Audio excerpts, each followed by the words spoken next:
Welcome to another edition of Coonrod's Corner, brought to you by the Rogers Corporation.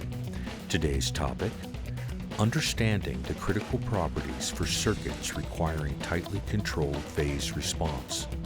Now here's your host, John Coonrod. Hello, welcome to Coonrod's Corner. My name is John Coonrod, and I am a Technical Marketing Manager for Rogers Corporation. Today I'm going to be talking about understanding the critical properties for circuits that need tightly controlled phase response. Now to begin with, phase response, I see that as more of a generic term, and it has to do with how electromagnetic wave will propagate and other properties of the wave. So to begin with, I'd kind of like to go through and look at an electromagnetic wave and look at some of the properties and explain what I mean by phase response and how the wave can actually alter the phase response. Shown here is an electromagnetic wave, and it's actually two waves I'm really showing, and what I'm showing is a wavelength, and that's from the peak of one wave to a peak of another wave.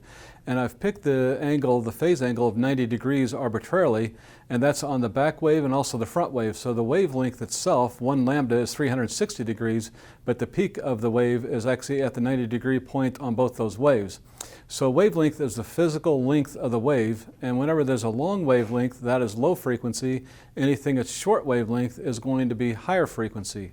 And the phase angle is just a point on that wave itself, anywhere from 0 to 360 degrees for one wave, and then sometimes it's added up as you have more and more waves.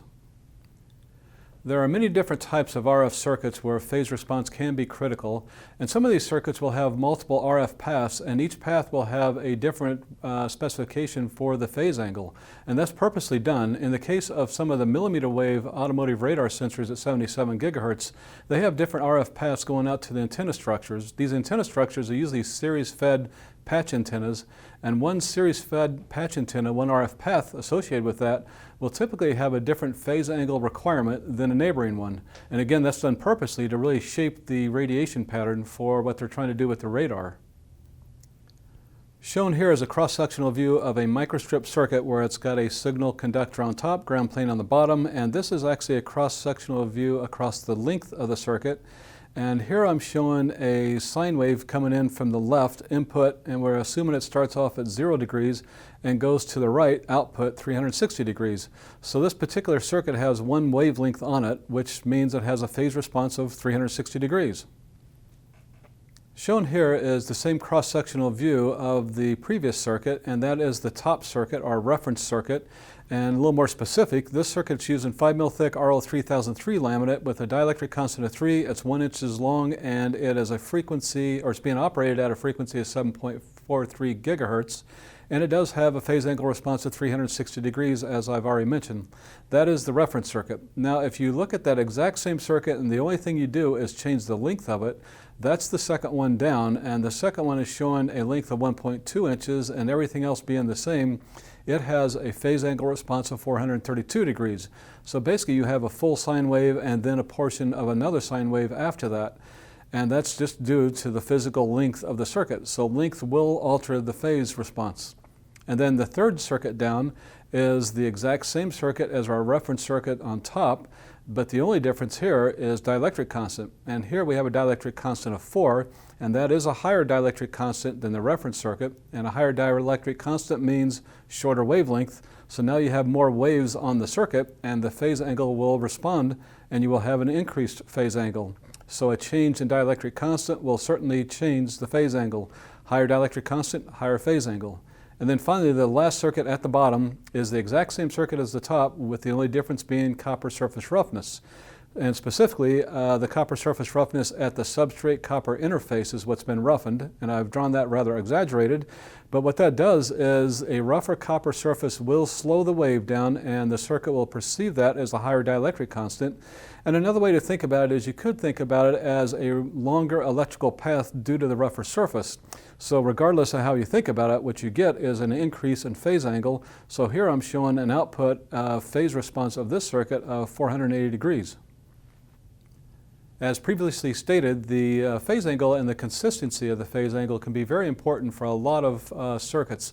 A lot of these circuits operate in mmWave frequencies. That can be really important, and of course at mmWave frequencies where the wavelengths are so small, the phase angle would be a very large number actually for even a shorter length of a conductor. Now this phase angle consistency that I'm talking about is really not in the design phase. So if you design a circuit and then you build it and test it and you compare your tested circuit to the design, you might find that it's very well matched and does well. But once you start building the circuit in very high volume, then these normal variations due to the material or due to circuit fabrication, that can actually alter the phase angle, and that's the phase angle consistency I'm talking about, which is really related to circuit variation. Here is a list of different concerns that can affect the phase angle response and the consistency of the phase angle response when you're looking at a circuit being built in large volume manufacturing, so the circuit-to-circuit variation. So on the list here you see several different things. The conductor width and space variation, that's from circuit fabrication, and of course that's to be expected. There's always some kind of variation there. Moisture absorption is actually a property of the material, and if that's not well considered in the beginning phases, that can actually alter the phase response in different environments, where if the circuit is a humid environment, it could absorb moisture as compared to a circuit in a dry environment, and maybe not. And that moisture will make a difference in the phase response because it does alter the decay of the substrate itself. Then the thermal coefficient of dielectric constant, TCDK, that's also another environmental property of the material. As the material heats up, the decay will change, and that needs to be considered in the design phase for whatever kind of variation that should be expected there. Glass weave effect is another issue, and you can go down the list here and see that most of these are either circuit fabrication related or materials related, and most of these are not design, even though design can help understand these variations and make sure they're minimized in the circuit-to-circuit variation that you see in large volume manufacturing. Here's an illustration that is taken from one of our studies we did last year on glass weave effect. And just to describe this briefly, to the right I'm showing a gray pattern that is the glass fabric of a circuit, and below would be the ground plane for a microstrip circuit, but I'm not showing the ground plane, and on top are the yellow conductors for the signal conductors, and these conductors are far enough apart where they are not coupled, so they are acting like individual microstrip transmission lines. Now these circuits were purposely aligned to the glass pattern to where one signal conductor was right over a worst case scenario for glass over the knuckle bundle configuration of the glass fabric, and another circuit had the signal conductor oriented to the glass fabric over the bundle open area of the glass fabric, which means it has less glass. Glass is the higher dielectric constant, usually about 6, and the resin system itself is about 3 or maybe a little less.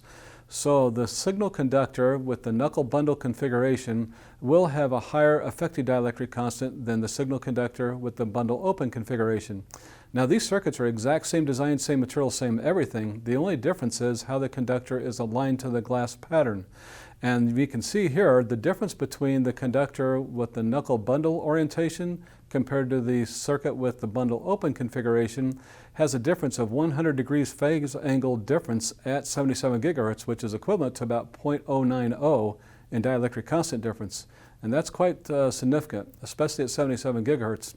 Now, the material that's used most often at 77 gigahertz for automotive radar is the RO3003 materials, and that material does not have glass reinforcement, so it has no glass weave effect at all. And also the RO3003G2 is a new material we brought to the market that is the optimized version for RO3003 materials in regards to automotive radar sensor at 77 gigahertz. That also has no glass fabric, so there is no glass weave effect. Now we do have another material that's used at automotive radar applications at 77 gigahertz, and that is our RO4830 laminate. That does have a glass fabric, however it is a spread glass and there are no open areas, so it acts more like a uniform plane of glass, and the glass weave effect is greatly minimized. This concludes this session of Coonrod's Corner. Thank you for watching.